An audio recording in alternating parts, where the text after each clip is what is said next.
نحمده ونصلي على رسوله الكريم. أما بعد فأعوذ بالله من الشيطان الرجيم. بسم الله الرحمن الرحيم. ربنا هب لنا من أزواجنا وذرياتنا قرة أعين واجعلنا للمتقين إماما. صدق الله العظيم. سبحانك لا علم لنا إلا ما علمتنا إنك أنت العليم الحكيم. سبحان ربك رب العزة عما يصفون وسلام على المرسلين والحمد لله رب العالمين. معزز حاضرین، محترم سامعین، اللہ تعالیٰ کے بندوں میں سے کچھ بندے اللہ پاک کے خاص بندے ہوتے ہیں. ان پہ اللہ پاک کی خاص رحمتوں کا نزول ہوتا ہے. وہ خاص بندے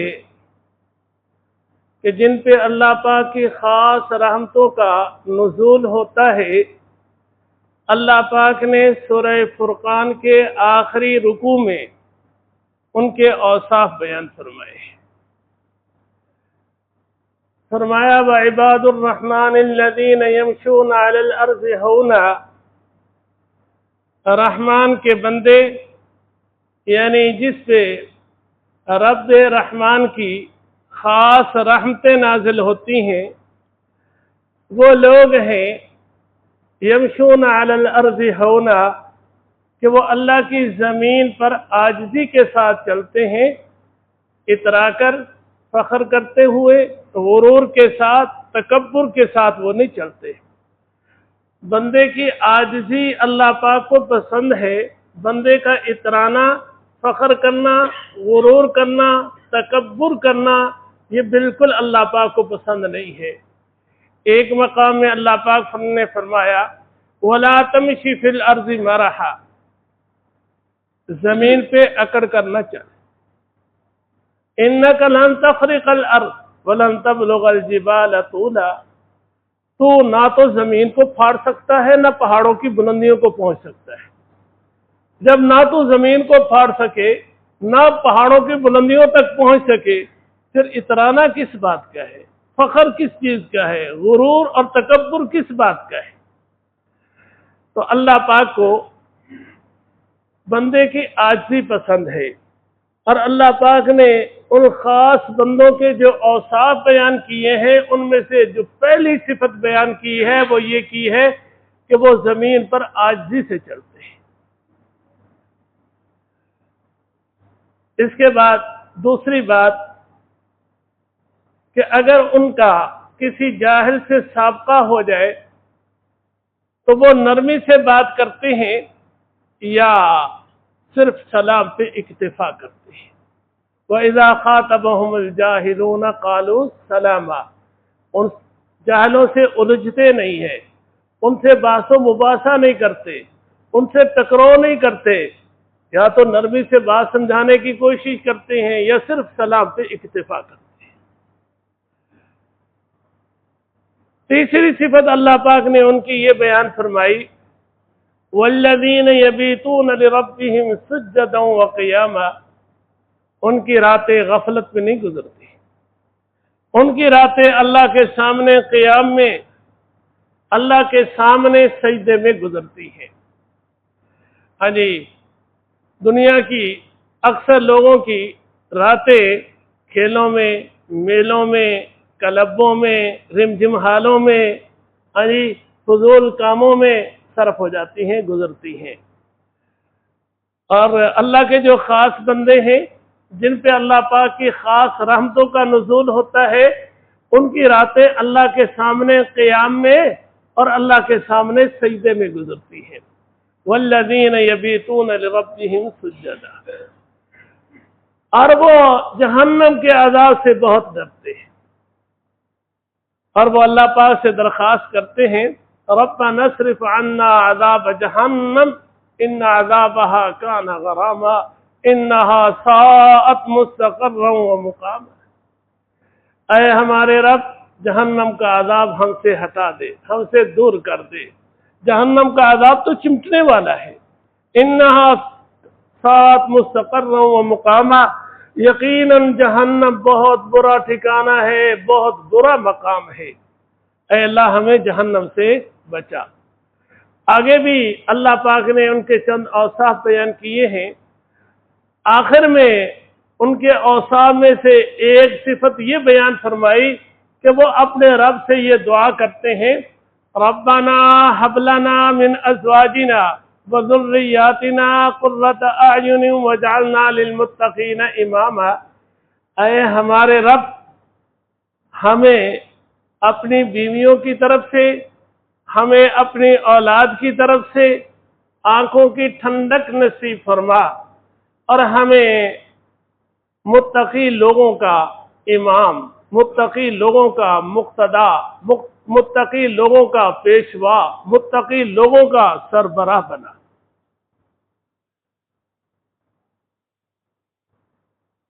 ہمیں ہماری بیویوں کی طرف سے اور اولاد کی طرف سے آنکھوں کی ٹھنڈک نصیب فرما۔ اس کا مطلب یہ ہے کہ ہماری اولاد کو نیک بنا، ہماری بیویوں کو نیک بنا۔ جب بھی ہماری نظر ان پہ پڑے تو انہیں کسی نیک عمل میں دیکھے، اللہ کی اطاعت میں دیکھے، اللہ کی فرما برداری میں دیکھے، نبی کی اتباع میں، نبی کی سنت کی پیروی میں دیکھے۔ جب یہ نیک آدمی اپنی اولاد کو شریعت پہ چلتا ہوا دیکھتا ہے تو اس کی آنکھیں ٹھنڈی ہوتی ہیں، اس کا سینہ ٹھنڈا ہوتا ہے۔ اس پہ ایک واقعہ، میرے والد محترم قرآن کریم کے حافظ تھے اور کثرت سے قرآن پاک کی تلاوت کرنے والے تھے۔ میں بلا مبالغہ کہتا ہوں، کوئی ذرا بھی مبالغہ نہیں، جتنی تلاوت کرنے والا میں نے اپنے والد صاحب کو دیکھا، میں کسی اور کو نہیں دیکھ سکا۔ دن میں بھی تلاوت، رات میں بھی تلاوت، ذمہ دارہ کرتے تھے، ہل چلاتے ہوئے بھی تلاوت، پانی لگاتے ہوئے بھی تلاوت۔ یہاں آپ لوگوں نے بہت سارے نے یہاں دیکھا، ان کا سارا وقت ہی تلاوت میں گزر رہا ہوتا تھا۔ تو آخر عمر میں ان کا میرے پاس ہی قیام رہا۔ میرے بچے اس وقت چھوٹے تھے۔ گھر والوں نے بچوں کو یہ سمجھایا کہ جب بھی گھر میں داخل ہونا ہے، گرمیوں کے موسم میں چارپائی ان کی صحن میں ہوتی تھی پنکھے کے نیچے، تو دروازے سے داخل ہوتے ہی سب سے پہلے دادا جی کے پاس سے گزرنا ہوتا تھا۔ تو گھر والوں نے بچوں سے یہ کہا تھا کہ جب بھی گھر میں داخل ہونا ہے سب سے پہلے دادا جی کو سلام کرنا ہے، اور صرف سلام پہ اکتفا نہیں، ان سے مصافحہ بھی کرنا ہے۔ کبھی یہ بچے تھے بھول جاتے اور گھر والے دیکھ لیتے تو انہیں واپس بھیجتے کہ جاؤ گھر سے باہر، پھر گھر میں داخل ہو اور پھر ان سے سلام کہو اور مصافحہ کرو، پھر گھر آؤ۔ تو جب اس طرح انہیں تنبیہ ہوتی تھی تو انہیں یاد بھی رہتا تھا کہ ہم نے یہ کام کرنا ہے۔ میں نے اپنے والد صاحب سے کئی بار سنا کہ وہ بچوں سے کہتے تھے کہ جب تم لوگ مجھ سے مصافحہ کرتے ہو میرا سینہ ٹھنڈا ہو جاتا ہے۔ تو جب اولاد نیکی کرتی ہے نا تو ماں باپ کا سینہ ٹھنڈا ہوتا ہے، ماں باپ کی آنکھیں ٹھنڈی ہوتی ہیں، لیکن سب کی نہیں۔ یہ نیکی کرنے والے ماں باپ کی آنکھیں ٹھنڈی ہوتی ہیں، اور جو دوسرا ذہن رکھنے والے ہیں وہ تو پریشان ہوتے ہیں کہ یہ ہو کیا گیا کہ ہمارا یہ بچہ ہاں جی یہ ایسا صوفی بننا شروع ہو گیا، گناہوں سے بچنا شروع ہو گیا، ہاں جی اس کی زندگی کیسے گزرے گی۔ یہ بات برائے بات نہیں، ایک واقعہ ہے، میں تمہیں سناتا ہوں۔ سن 85 اور 86 میں کراچی دارالافتاء والارشاد میں حضرت مفتی رشید احمد صاحب نور اللہ مرقدہ کے پاس تخصص کر رہا تھا۔ تو میمن برادری کا ایک نوجوان، اس نے بھی وہاں پڑھنا شروع کر دیا۔ لیکن ماں باپ کو یہ چیز پسند نہیں تھی کہ ہمارا بچہ دین پڑھے، یہ انہیں اچھا نہیں لگ رہا تھا۔ اور حضرت مفتی رشید احمد صاحب رحمہ اللہ کی صحبت کی برکت سے اس نے گناہوں سے بچنا شروع کر دیا کہ گھر میں ٹی وی چلتا تھا، ساز بازی ہوتے تھے، گانا ہوتا تھا، وہ ٹی وی نہیں دیکھتا تھا، اس ماحول میں نہیں بیٹھتا تھا۔ اسی طرح ان کی رہائش ایک فلیٹ میں تھی، تو گھر میں خواتین کا آنا جانا، بچیوں کا آنا جانا، ان کا دوسرے گھروں میں آنا جانا، تو اس نے وہ بھی چھوڑ دیا۔ اگر گھر میں خواتین آئی ہیں تو وہ کوشش کرتا کہ ان سے سامنا نہ ہو۔ باپ پریشان، ماں پریشان کہ یہ کیا ہو گیا، اس کی زندگی کیسے گزرے گی آگے۔ ایک روز باپ نے بیٹے کو ٹی وی کے سامنے بٹھایا، ٹی وی آن کر دیا جس میں ناچ اور گانا ہو رہا تھا، اور بیٹے سے کہا کہ یہ دیکھو۔ بیٹے نے گردن جھکا لی، باپ نے زور سے گردن پہ مکہ مارا کہ اسے دیکھ۔ میں اب اس پر ایک تفصیلی بات کروں گا، ذرا توجہ رکھنا کہ ہر ماں باپ نہیں چاہتا کہ ہماری اولاد نیک بنے، ہر ماں باپ نہیں چاہتا کہ ہماری اولاد جو ہے وہ فرما بردار بنے۔ جی، وہ یہ چاہتے ہیں کہ دنیا جہاں جس طرف چل رہی ہے یہ اسی طرف ان میں نمایاں نظر آئے۔ اگر کوئی فسق و فجور میں آگے جا رہے ہیں تو ہمارے بچے بھی اس میں سرفرست نظر آئے۔ اکثریت آپ کو ایسے لوگوں کی ملے گی۔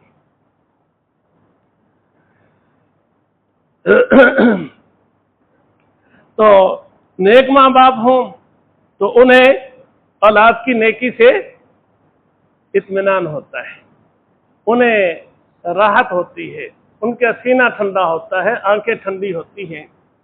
اس پہ ایک واقعہ، حضرت عبداللہ ابن عمر رضی اللہ تعالی عنہما، یہ فقہاء صحابہ میں سے ہیں، صحابہ میں ان کا بڑا اونچا مقام تھا، ان کی بڑی شان تھی۔ ان کے پاس بہت سارے غلام تھے، یہ جس غلام کو دیکھتے کہ بڑی توجہ کے ساتھ، آداب کے ساتھ، خشوع و خضوع کے ساتھ نماز پڑھ رہا ہے، قیام جو ہے بڑے اطمینان کے ساتھ، رکوع جو ہے وہ ٹھیک طریقے سے، سجدہ جو ہے وہ ٹھیک طریقے سے کر رہا ہے، تو انہیں اپنے غلام کی یہ نماز دیکھ کر اتنا انہیں کیا کہتے ہیں سینہ ٹھنڈا ہوتا، ان کی آنکھیں ٹھنڈی ہوتی غلام کا یہ عمل دیکھ کر کہ اسے یہ آزاد کر دیتے۔ غلام کی نماز سے جب ان کا سینہ اتنا ٹھنڈا ہو رہا تھا، ان کی آنکھیں اس قدر ٹھنڈی ہو رہی تھی کہ اسے وہ آزاد کر دیتے، تو ذرا سوچئے کہ اپنی اولاد کے عمل کو دیکھ کر ان کا سینہ کس قدر ٹھنڈا ہوتا ہوگا، ان کی آنکھیں کس قدر ٹھنڈی ہوتی ہوں گی۔ غلاموں کو پتہ چل گیا کہ یہ تو آزاد ہونے کا طریقہ ہی آسان ہے، کہ ایک تو یہ ہے کہ ان کے سامنے نماز پڑھیں، دوسرا یہ ہے کہ خشوع و خضوع سے نماز پڑھیں، تو وہ ان کے سامنے نماز شروع کر دیتے ہیں، طریقے سلیقے سے نماز پڑھتے، خشوع و خضوع کے ساتھ نماز پڑھتے، تو یہ خوش ہو کر اسے آزاد کر دیتے ہیں۔ اور انہوں نے بہت سارے غلام اسی طرح نماز دیکھ کر آزاد کر دیے۔ کسی نے ان سے کہا کہ یہ لوگ اللہ کے لیے خشوع و خضوع سے نماز نہیں پڑھتے، یہ تو صرف آپ کو دکھانے کے لیے پڑھتے ہیں۔ تو حضرت عبداللہ ابن عمر رضی اللہ تعالیٰ عنہ نے جواب دیا کہ جس کام میں ہمیں کوئی دھوکہ دیتا ہے اللہ کے لیے، ہم اس کام میں اللہ کے لیے دھوکہ کھا لیتے ہیں۔ نماز ایک کام ہے نا، تو نماز میں اللہ کے لیے دھوکہ دے رہے ہیں، کہتے کوئی بات نہیں۔ جس کام میں ہمیں کوئی اللہ کے لیے دھوکہ دیتا ہے، حقیقت میں اللہ کے لیے وہ اخلاص نہیں، وہ خشوع و خضوع نہیں ہے، دھوکہ دے رہے ہیں، کہتے ہم پھر بھی دھوکہ کھا لیتے ہیں۔ یہ دھوکہ کیوں کھا رہے ہیں؟ اس لیے کہ انہیں اپنے غلاموں کی نماز دیکھ کر یعنی ان کا سینہ ٹھنڈا ہو رہا ہے، ان کی آنکھیں ٹھنڈی ہو رہی ہیں۔